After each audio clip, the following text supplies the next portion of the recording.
बांदा बांदा की लड़की दुबई कैसे पहुंच जाती है, ये बड़ा एक सोचने का विषय होता है।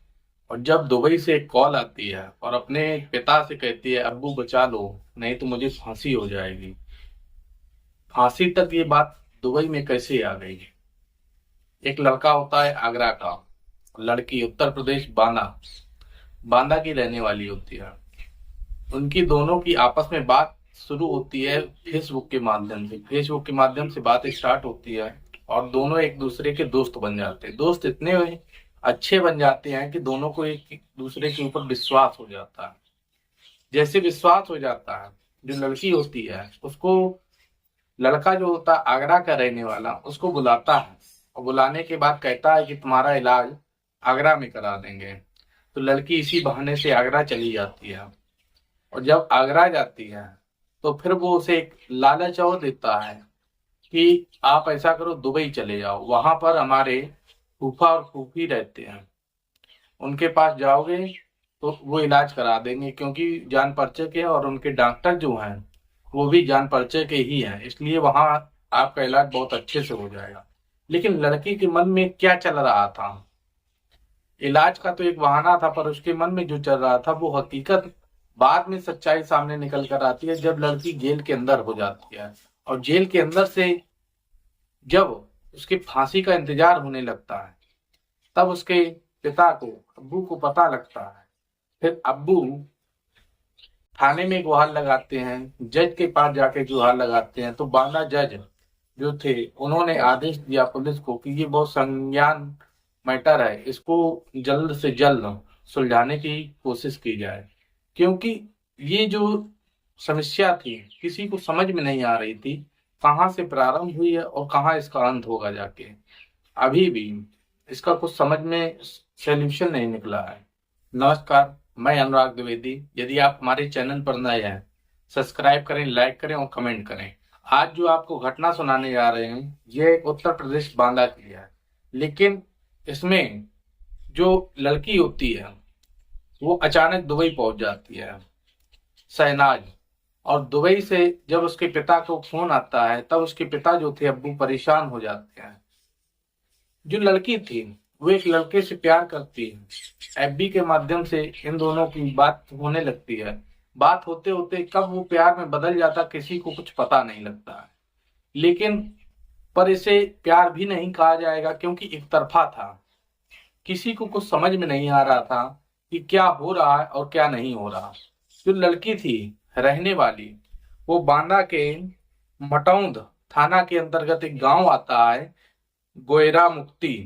गोयरा मुक्ति की रहने वाली थी। जब उसकी एफबी से लड़के से बात होती है, उजैद से, और बात होते होते जब लड़के को ये पता लग जाता है लड़की जो है ये दिव्यांग है, इसके कुछ अंग हैं, जो पैर है उसमें दिक्कत थी। तो दिव्यांग की वजह से लड़का जो था उसने लड़की से बात करने लगा और अपना इतना प्रेम जता दिया कि लड़की को विश्वास हो गया कि हाँ, हकीकत में ये लड़का हमको प्रेम करने लगा है। वही उसी के चलते वो उसको बुलाता है इलाज के लिए, आगरा बुला लेता है। लड़की जो थी वो आगरा चली जाती। जैसे आगरा जाती है तो वहां अस्पताल जाता, अस्पताल में दिखाता है। पर जो लड़की का इलाज होना था वो कई महीने के लिए होना था, क्योंकि दिव्यांग जो होता है एकदम ना तो सुधार किया जा सकता और ना कुछ किया जा सकता। तो उसमें राड डलनी थी, राड की वजह से कई दिन तक इलाज चलना था। तो उजैत ने बताया कि ऐसा करो, तुम दुबई चले जाओ, वहां पर एक अस्पताल है और उस अस्पताल में अच्छे से इलाज हो जाएगा। जो अस्पताल के मालिक हैं वो हमारे फूफा और बुआ हैं। जब वो बताता है तो लड़की को ऐसा लगता है कि हो सकता है कि हम वहीं चले जाएं, इसी बहाने घूम भी लेंगे और घूमने के बाद हमारा इलाज हो जाएगा, जिससे हम अच्छे से रह सकते हैं। वो लड़की को लालच दे देता है और लड़की कहीं ना कहीं उस लालच में आ जाती है। जब लालच में आती है तो वो दुबई चली जाती है। और दुबई में जैसे पहुंचती है तो इलाज तो उसका नहीं होता है, पर एक जो दंपति थे, दूसरे लोग, उनके पास वो लड़की को बेच देता है।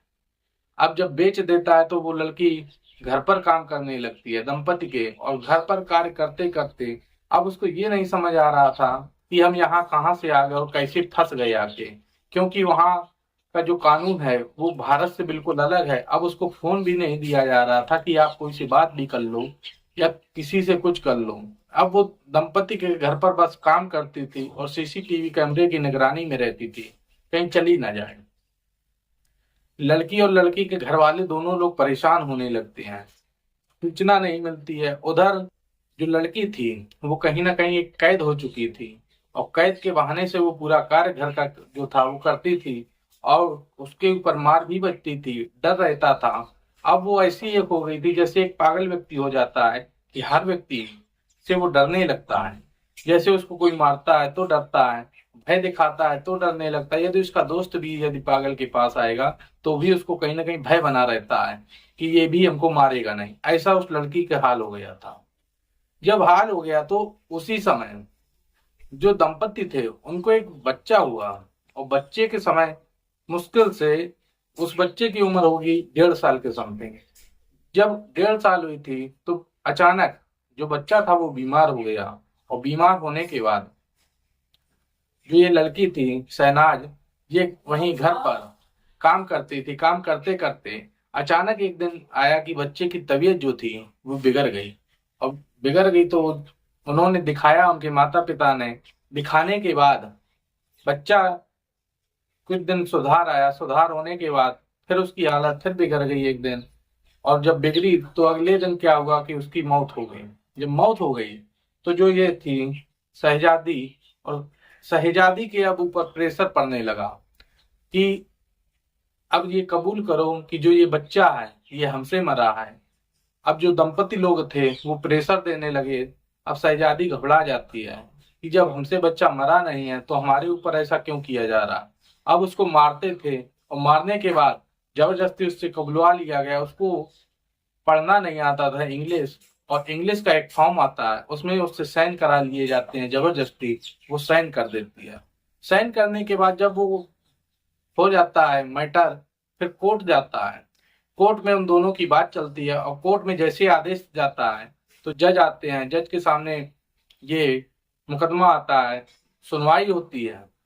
तो जो लड़की थी, लड़की के ऊपर एक बच्चे को मारने का जो हत्या उसके ऊपर आ रही थी, तो जज अपना आदेश दे देते हैं कि इसको जेल होनी चाहिए और जेल के बाद उसको फांसी की सजा मिल जाती है। अब लड़की परेशान होती है कि कहीं ना कहीं हमें फांसी की सजा मिली है और अब जो है वो हम मारे जाएंगे। लड़की घबराने लगती है। उसके पास कोई संपर्क सूत्र नहीं होता है जिससे वो बात कर सके या कहीं कहीं से कोई संपर्क लगा सके। उसका वहां पर कोई नहीं था। फिर एक व्यक्ति था भारत का ही जो एक होटल में काम करता था। उसकी उससे मुलाकात होती है और मुलाकात के बहाने वो बताती है कि अपनी समस्या सुनाती है, और समस्या सुनाने के बाद वो व्यक्ति उसकी समस्या समझ जाता है। समझने के बाद उसके अब्बू को फोन करता है और अब्बू के उससे जैसे बात होती है, जो अब्बू थे वो शब्बीर खान थे और उनकी माँ जो थी नाजरा खातून। अब इन दोनों की बात होती है शहजादी से, तो शहजादी बताती है कि अब्बू हम यहाँ पर आके बुरे फंस गए हैं और अब हमें फांसी होगी, हमें कैसे भी बचा लो। अब जो अब्बू थे वो भी परेशान हो जाते हैं। अब वो बांदा के जो थे थाने जाते हैं, थाने में अपनी एफआईआर कराते हैं। वहां पुलिस लिख तो लेती है पर कोई एक्शन नहीं ले पाती है, क्योंकि जो उनका मैटर था वो था दुबई का, विदेश का था, इसलिए कोई एक्शन ना ले पाने के बाद ये जब अब्बू उनके फिर जज के पास जाते हैं और जैसे जज के पास जाते हैं तो जज से जब ये बात सुनाते हैं तो कहीं ना कहीं जज को इस चीज की तरस आ जाता है कि सही में लड़की जो है बिल्कुल निर्दोष है और ये कहीं ना कहीं जाके किसी पैसे के लालच में आके फंस गई है।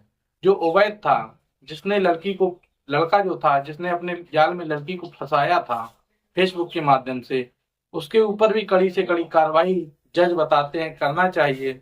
और जो ये मैटर था इसमें विदेश मंत्री और गृह मंत्री सभी के लिए जज के द्वारा और पुलिस को हिदायत दी गई है कि इन सबको पत्र लिखा जाए और पत्र के कारण कहीं ना कहीं से लड़की की जो है वो जान बचाई जा सके। लेकिन अब देखो क्या होता है, जो दुबई का कानून है वो नहीं आता है, क्या होगा। लेकिन जो आजकल की लड़की सोशल मीडिया के माध्यम से, जैसे फेसबुक है, इंस्टाग्राम है, ट्विटर है, व्हाट्सएप है, इन सब के माध्यम से व्यक्तियों से, लड़कों से और या लड़के लड़कियों से एक दूसरे से जुड़ तो जाते हैं। जब उनके साथ कोई एक स्कैम हो जाता है, कोई धोखाधड़ी हो जाती है, तब उनको समझ में आता है कि कहीं ना कहीं हम ही गलत थे, तो बाहर वाला क्या कर सकता है। वही इन दोनों के साथ होता है। जो उजैर था वो तो अपना मकसद पूरा कर रहा था, लड़की जो थी तो लड़की के साथ कहीं ना कहीं गलत हो रहा था।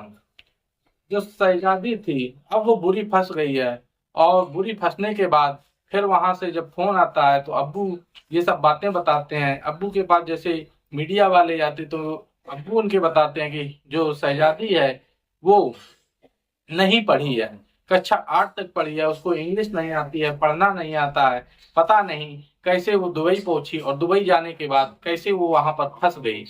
ये जो घटना है पूरा एक सोचने का विषय बन जाता है कि आजकल की जनरेशन पढ़ा हो या ना पढ़ा हो, लेकिन सोशल मीडिया के माध्यम से कहीं ना कहीं फंस जाता है, और फंसने के बाद कई बच्चों के साथ स्कैम हो जाता है, कई लड़कों के साथ धोखाधड़ी होती है, स्कैम उनके साथ भी हो जाता है, जिससे उनके रुपए ठगी की जाती है, वीडियो कॉल के द्वारा ठगी होने लगी है। सुनाने का उद्देश्य किसी को परेशान, किसी को कष्ट देने का नहीं है, सिर्फ ये है कि जागरूक हों, सतर्क रहें और सोशल मीडिया से उसी से दोस्ती करें जिसको आप जानते हो। धन्यवाद। जय हिंद, जय